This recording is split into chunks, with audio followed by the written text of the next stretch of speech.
Chairman Dr. C.P. Yadav, Dr. Nagesh Narayan Acharya, who is a Triveda Bhagavatacharya, and magician Dr. C.P. Yadav, who is an internationally acclaimed magician, जिन्होंने world की 13 countries में अपने magic shows perform किए हैं। And हमारे बीच में राजा सिंह जी, जो कि Saint John's Ambulance International Association में फर्स्ट एड ट्रेनर है। इन्होंने लगभग 10 सालों से फर्स्ट एड की ट्रेनिंग दे रहे हैं। इन सब आप सभी का पधारने पर यहाँ हार्दिक अभिनंदन एवं स्वागत। तो जोरदार तालियों से हमारे आज के गेस्ट का स्वागत करेंगे। Mother happy mother's day movie जैसी मूवियों में उन्होंने अपने अभिनय का जादू बिखेरा है, तो मैं उनको स्टेज पर आमंत्रित करना चाहूंगी ताकि वो इस कार्यक्रम को एड्रेस करें। So please everyone put your hands together for doctor CP Yadav. Welcome. मैं अपने माने राकेश नारायण आचार्य जी से निवेदन करूंगा, please take your seat.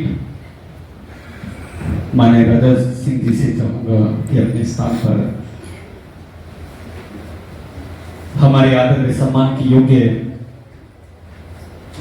Doctor Rakesh Narayan Acharya ji, doctor Raja Singh ji और हमारे तमाम आए हुए विद्वान जन जो आज डॉक्टरेट अवार्ड के लिए आज के स्पेशल प्रोग्राम रखा गया, क्योंकि एवरी मंथ हमारा जो प्रोग्राम है वो सेकंड सैटरडे को रहता है और सेकंड सैटरडे से पहले अगर कोई फेस्टिवल है तो हम 1 वीक बिफोर या 1 वीक आफ्टर हम प्रोग्राम को कंडक्ट करते हैं।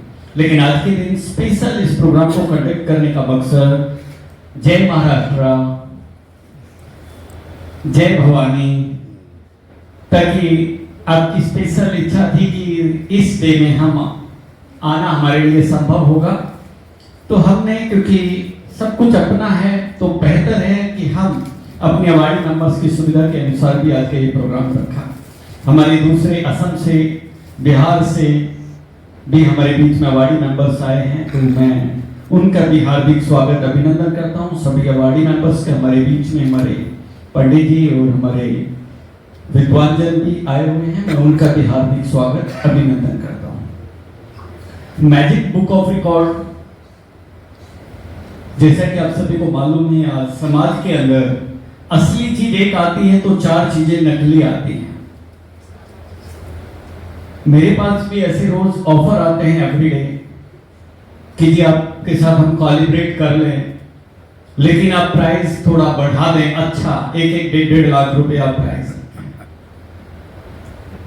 क्योंकि दिल्ली में जो लोग कर रहे हैं बोले वो ऐसे 1-1 लाख रुपए वो ले रहे हैं। मैंने कहा वो चाहे कितना भी ले रहे हैं, बट उसके पीछे का जो लॉजिक है, मैंने कहा वो तो हम पूरा नहीं कर सकते। बोले लोगों को असली और नकली से, कल भी मेरे पास एक शख्स बैठे रहे शाम तक, बोले नहीं जी आप 1 लाख रुपए प्राइस कम से कम कर दो, क्योंकि पैसा देने वाले हैं। मैंने कहा, बोले उनको जब मैंने बताया असली और नकली क्या है, कहीं आप गवर्नमेंट गजट में या कहीं भी जाते हैं तो आपको क्या दिक्कतें आएंगी, तो उनको समझाने के बाद बोले जिसको अवार्ड लेना है उसे असली और नकली नहीं देखना होता, उसे ये देखना होता फिल्मी सेलिब्रिटी ने सम्मान दिया है, वो चाहे कागज का टुकड़ा बाद में कुछ भी हो। बोले आप भी उस तरह से सेलिब्रिटी को बुला के दें, इस पर विचार करेंगे, लेकिन हम कैसे करें, हमारा दिल नहीं मानता। भारत की शिक्षा पद्धति और इन सब चीजों के लिए मैंने कहा मुझे वापस दोबारा यूजीसी को लिखना पड़ेगा और उनको बोलना पड़ेगा हम प्राइस को इसमें बहुत ज्यादा बढ़ाने की कोशिश कर रहे हैं। लेकिन जब भी प्राइस बढ़ाए जाते हैं रीजनेबल रेट्स पे, आपको मालूम होना चाहिए, बिना गाइडलाइंस के कुछ नहीं हो सकता। कल को कोई कंप्लेंट करे, क्योंकि अनऑथराइज्ड पर्सन तो कुछ भी ले लें, कुछ भी दे लें, कोई फर्क नहीं पड़ता, लेकिन लीगल पर्सन को 10 रुपए भी फीस बढ़ने का मतलब है कि हाथ ओवर नाम बच जाए कि भाई वो लीगल है और हमने उनको एनओसी दिया, वो आज हमारे साथ इतना ज्यादा कैसे एक साथ अमाउंट एनहेंस कर सकते हैं। पूरे इंडिया के अंदर आप लॉ कीजिए, एलएलबी कीजिए, आपको एक स्टैंडर्ड रेट है, आपको 25 से 30 हजार रुपए सालाना फीस पर आपका एलएलबी हो जाएगा। किसी भी प्राइवेट कॉलेज से, सरकारी से अगर आप करते हैं तो टेस्ट क्वालिफाई होने के बाद वालों को ही नंबर दिया जाता है। तो समस्या बहुत बड़ी है। तो मैंने उनसे कहा हम इस पर विचार करेंगे, तो इस पे हम इस तरह के जो एक्स्ट्रा चार्जेस होते हैं कि कन्वोकेशंस के लिए स्पेशल सेलिब्रिटी को बुलाया जा रहा है, उसके जो खर्चे हैं वो एक्स्ट्रा पे करने होते हैं। तो मैंने कहा वो अलग से हम कुछ कर सकते हैं, लेकिन डायरेक्टली हम फीसों को कम करना कम करना हमारे हाथ में है, ज्यादा करना हमारे हाथों में जल्दी से नहीं है।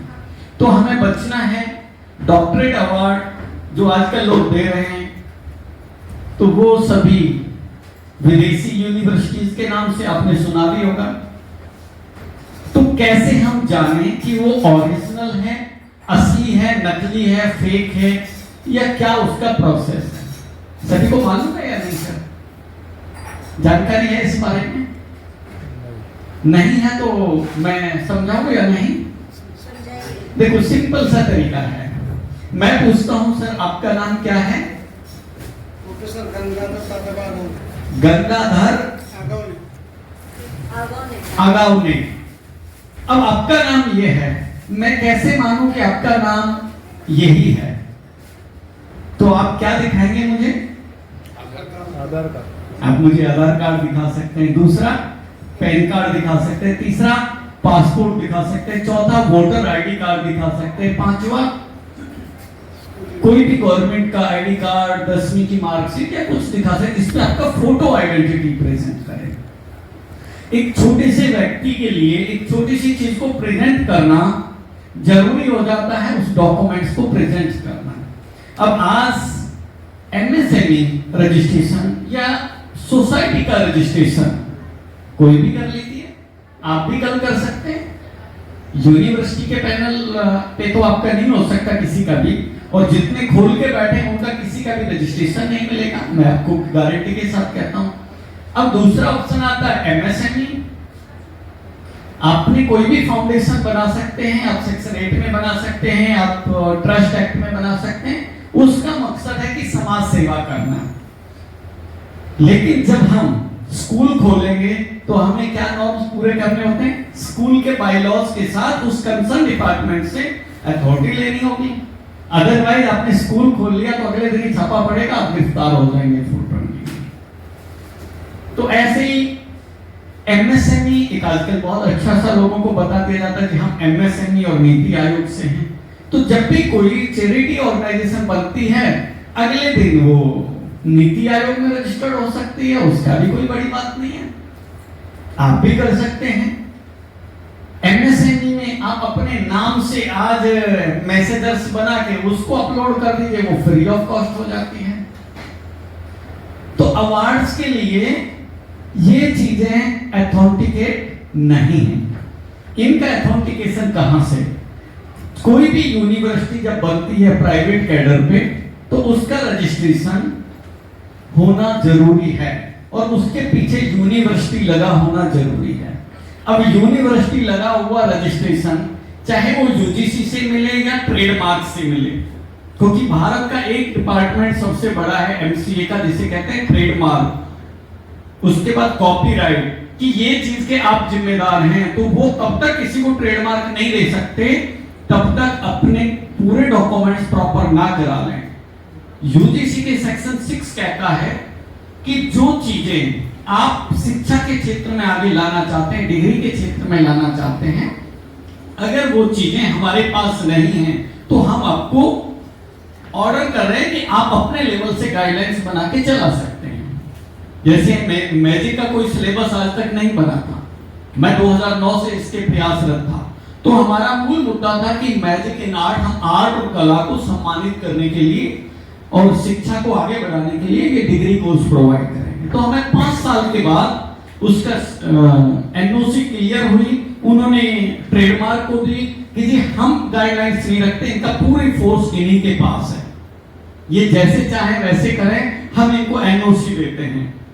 तो हमारे को ट्रेडमार्क एक्ट के तहत भी रजिस्ट्रेशन मिला मैजिक एंड आर्ट यूनिवर्सिटी का। आप रिकॉर्ड में देखेंगे जब भी साइट पर जाकर गवर्नमेंट की, तो 4 से 5 साल हमें लगे इस संघर्ष में, क्योंकि सेक्शन 6 कहता है कि यूनिवर्सिटी नाम का इस्तेमाल पूरे भारत में कोई नहीं कर सकता जब तक यूजीसी उसको अप्रूवल या एनओसी ना दे दे। किसी का नहीं मिलेगा। जितने आप विदेशी यूनिवर्सिटियों के नाम देखेंगे, ट्रेडमार्क में आपको सिंपल सा तरीका है, आप गूगल पर जाएं, TM पब्लिक सर्च डालिए, पब्लिक सर्च डालेंगे, उसका आप नाम लिखिए, स्टार्टिंग के पहले 3 4 5 10 वर्ड जो भी आपको याद है, और इसका क्लास होती है 41।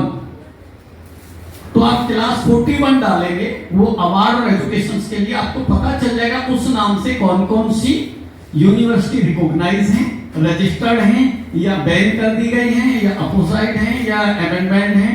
तो वो सारी चीज आपको वहां डिटेल में मिलेगी। तो सिंपल सा तरीका। अब दूसरा आता है, हमारे पास सब कुछ है, डिग्री तो अब एक लॉ कॉलेज खुल गया तो मेडिकल की डिग्री थोड़ी दे देगा, कॉलेज तो है, यूजीसी से भी अप्रूव्ड है।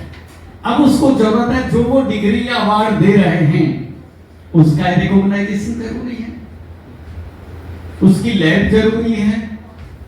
तो उसे भी कैसे करेंगे, उसका भी कॉस्ट गवर्नमेंट कैडर में यूजीसी के अप्रूवल, अदरवाइज उसके एनओसी के ब्याह पे आप ट्रेडमार्क जरूरी है कि ये मेरा प्रोडक्ट है और इसे मैं इस तरह से फॉलो करूंगा। वो भी जर्नल निकालते हैं, 1 1 2 2 साल लेते हैं, सारे डिपार्टमेंट्स को एनओसी के लिए भेजते हैं, और अप्रूव्ड होने के बाद भी 4 महीने का टाइम मिलता है। वो 4 मंथ के लिए वेटिंग पीरियड देते हैं। किसी को भी और आपत्ति है किसी विभाग को, तो वो इसमें अपनी आपत्ति दर्ज कर सकते हैं। तो तब तक वो आपको राइट नहीं मिला, आप उस नाम का भी इस्तेमाल नहीं कर सकते। जैसे आप अपने नाम को कहीं भी नहीं बदल सकते, और कोई आपके नाम का इस्तेमाल करे तो आप अगले दिन उसके खिलाफ FIR लॉन्च कर सकते हैं। तो जो अवार्ड आपको दिया जा रहा है उसका ऑथेंटिकेशन होना जरूरी है। भारत सरकार कोई भी अवार्ड देती है, चाहे पद्मश्री देती है कोई, उसको उसको लोकसभा के अंदर बकायदा उसको गजट में प्रस्तावित किया जाता है। प्रस्तावित कराने के बाद, बिल पेश होने के बाद उस अवार्ड्स को पब्लिक को दिया जाता है, और जिनके गजट में बाद में उनको अमेंडमेंट करके चेंज कर दिया गया, वो अवार्ड आज नहीं दिए जाते। तो उसका प्रोसेस है, मेरी मर्जी, मेरे को मन में आया मैं ये भी अवार्ड दे दूं, ये भी अवार्ड दे दूं, तो वो केवल एक डिजाइन किया हुआ कागज का टुकड़ा है। मैं ये इसलिए समझा रहा हूं, मुझे बड़ा दुख होता है, मुझे लोग कहते हैं कि यादव जी आप चलो जेन्युइन है लेकिन प्राइस तो बढ़ा दो। मैंने कहा भाई मैं क्यों इस चक्कर में पड़ूं, मुझे पता है मैं जेन्युइन हूं, मुझे 100 साल जिंदा रहना है। आपको एक ही चीज दिखती है कि आप किसी भी सेलिब्रिटी को दिखाओगे, एक बार कमाओगे, 6 महीने के बाद उस कंपनी को, उस फर्म को बंद कर दोगे, फिर नई कंपनी खोल बैठोगे नए चाहे से। तो जो जेन्युइन है वो यूनिवर्सिटी आज से 20 साल पहले भी उसी जगह थी, आज भी वही है। तो उसका अस्तित्व धरातल बेस वहीं से जुड़ा होता है, वो कभी मरता नहीं। तो जितनी विदेशी यूनिवर्सिटीज के नाम से इंडिया में है, उसका सिंपल सा फंडा है। उसमें आप देखेंगे विदेशी यूनिवर्सिटीज का एक नंबर भी होता है, एड्रेस डाला होता है ये यूएसए की है, सब कुछ हो सकता है। वो नंबर आप भी ले सकते हो, 2000 रुपए 5000 रुपए साल का चार्ज है, आप भी वो नंबर ले लीजिए। और उस नंबर पे कितने लोग जाके वहां वेरीफाई करेंगे, उनको पता है फर्जीवाड़ा करना है तो एड्रेस भी बताने की जरूरत नहीं। सिंपल सा काम कीजिए, नाम रखिए, लंदन यूनिवर्सिटी, कैम्ब्रिज यूनिवर्सिटी, एक और यूनिवर्सिटी है मैं आपको बता दूं, सुकरात रिसर्च यूनिवर्सिटी दिल्ली में ही एक। तो मेरे से कोई कहने लगा, मैंने कहा जी ये देखिए 5 बार यूनिवर्सिटी ग्रांट कमीशन उनके खिलाफ FIR लॉन्च कर चुका है, 5-5 10 हजार देके जमानत पे करके फिर भी प्रोग्राम कर रहे हैं। तो मुझे कह रहे थे, मैंने कहा क्या करें, सरकार ही ऐसी है, और जिसको डिक्लेयर ही कर दिया उस कागज के टुकड़े को आप लेके करेंगे क्या। तो मैंने कहा जब आपका गजट की वेरिफिकेशन होगी तो बोलेंगे जी सरकारी कौन से गजट का जनरल नंबर है। जैसे आपको हमारी तरफ से जो अवार्ड मिल रहा है MPR ऑनररी डॉक्टरेट अवार्ड, उसका जनरल नंबर है जो गवर्नमेंट ऑफ इंडिया ने बकायदा 4 महीने के लिए गजट के अंदर वो सर्कुलर जारी करते हैं। एक्सेप्ट होने के बाद भी अभी भी किसी को आपत्ति है किसी डिपार्टमेंट को, तो आप अपनी आपत्ति दर्ज कर सकते हैं। उसके बाद जाके फाइनल सर्टिफिकेशन मिलता है, ताकि कहीं भी, अभी हमने जो पद्मश्री के लिए नॉमिनेट 50 लोगों को किया, तो उनके नॉमिनेशन के अंदर जब हमारी डिटेल्स जाती है तो वहां जाके हम बकायदा रिकमेंड कर सकते हैं कि हमारा ये नंबर है और इन लोगों को अप्रोच कर रहे हैं कि इनको अवार्ड दिया जाए। अब वो वहां की कमेटी के ऊपर डिपेंड करता है, क्योंकि इंडिया से हर एमएलए अपनी तरफ से रिकमेंड करता है, हर एमपी करता है, हर राज्यसभा सदस्य, प्रधानमंत्री, governor, cabinet body, DC, CM सभी की तरफ से जाते हैं और अवार्ड मिलना है मुश्किल से 70 से 80 लोगों को। तो ये सब प्रोसेस जेन्युइनिटी की मैं बात बता रहा हूं। ऐसे विदेशी यूनिवर्सिटी के नाम से उनके लिए सबसे पहला जरूरी है, यहां तक आपको समझ आ गया मोटा मोटा कि क्या क्या कागजों की जरूरत है जब हम अपने आप को ऑथेंटिकेट करते हैं। एमएसएमई तो आप कल करा लीजिए, फ्री साइट है। नीति आयोग आप कल करा लीजिए, फ्री साइट है। आपको बस एक रजिस्ट्रेशन कराएंगे हो जाएगा। बट वो आपको ये नहीं कहते कि आप किसी को मर्डर कर देंगे। हथियार तो आप कहीं से भी खरीद लीजिए, 2 नंबर का मिल जाएगा, लेकिन उसको चलाने के लिए लाइसेंस तो कंसर्न अथॉरिटी से ही लेना जरूरी है कि ये इसका मैं लीगल हूं, तो आप खुल्ला दिखा के लेके चल सकते हो कि ये मेरे पास लगी हुई है 2 पिस्टल। ऐसे ही जो विदेशी यूनिवर्सिटियों का नाम जब भी आता है वो इंडिया के अंदर 100% बोकस। इसलिए विदेशी यूनिवर्सिटी जब भी इंडिया में कदम रखेगी, विदेशी यूनिवर्सिटी तो क्या, विदेशी कपड़ा हो, विदेशी मोबाइल हो, कोई भी चीज इंडिया में कदम रखेगी, पर्सनल यूज के अलावा अगर आप एक आध चीज लेकर आ रहे हैं उसके अतिरिक्त सारी कस्टम विभाग के अंतर्गत आता है। इंडिया आया या प्रोडक्ट आया, सर्विसेज आई, तो उनको दोनों कंट्रीज के एमएससीज के क्वालिफिकेशन, एमसीए डिपार्टमेंट के साथ क्वालिफिकेशन सर्टिफिकेट जरूरी है।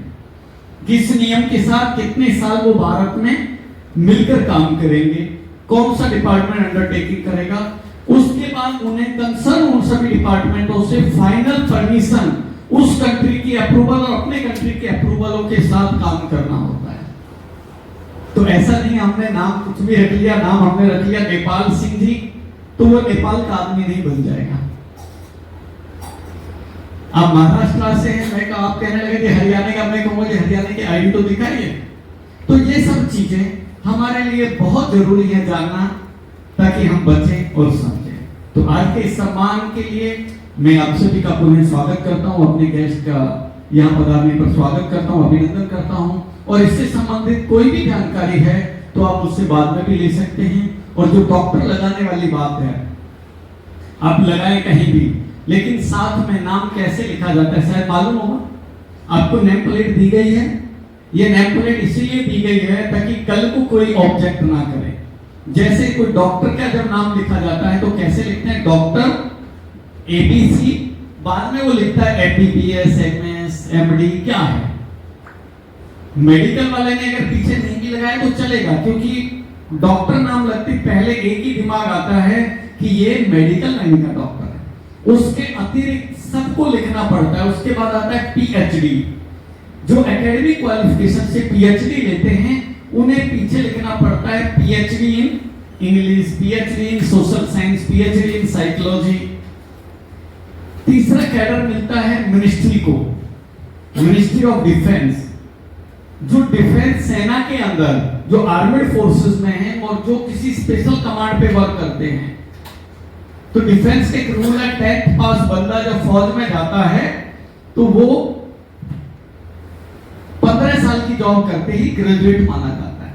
तो जब वो वहां से रिटायर 15 साल के बाद पेंशन लेके फिर भी आता है 15 या 17, तो उसको ग्रेजुएट माना जाता है। डायरेक्ट वो अपने लोकल बॉडी में आकर स्टेट गवर्नमेंट पे डायरेक्ट अथॉराइज करके सब इंस्पेक्टर के लिए फॉर्म भरता है।